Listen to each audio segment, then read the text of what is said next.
नमस्कार मित्रांनो. आज आपण रिटायरमेंट प्लॅनिंग ह्या विषयावरती एक जराशी चर्चा करणार आहोत. आता आपण जेव्हा रिटायरमेंट प्लॅनिंग म्हणतो त्यावेळेस कुठल्याही व्यक्तीचं जर एक लाईफ स्पॅन पकडला आपण, तर तो व्यक्ती 60 वर्षचा जर लाईफ स्पॅन त्याचा आपण पकडला, तर 60 वर्षामध्ये दिवसांमध्ये जर आपण कन्व्हर्ट केलं, तर जवळपास 21,900 दिवसाचा तो लाईफ स्पॅन येतो.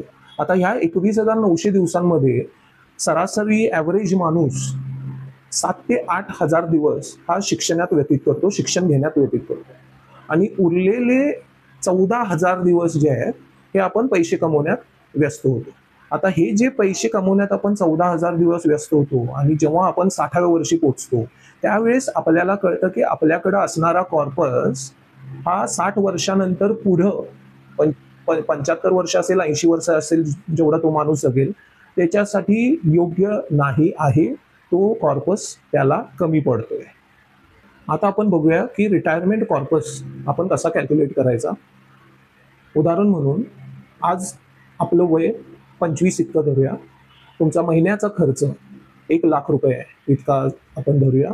तुमचं रिटायरमेंट एज 60 वर्ष आणि मग तुम्हाला 60 वर्षानंतर पुढचे 15 वर्ष म्हणजे 75 वर्षापर्यंत आपण जर जगणार असं गृहीत धरलं, तर मग आपल्याला 1,00,000 रुपये 5% इन्फ्लेशननी जर आपण कॅल्क्युलेट केले, तर 1,00,000 रुपयेच्या गरजा 60 वर्षानंतर जर आपल्याला भागवायच्या असतील 75 वर्षापर्यंत, तर आपल्याला 5,50,000 रुपये प्रति महिना लागणार आहे 35 वर्षानंतर.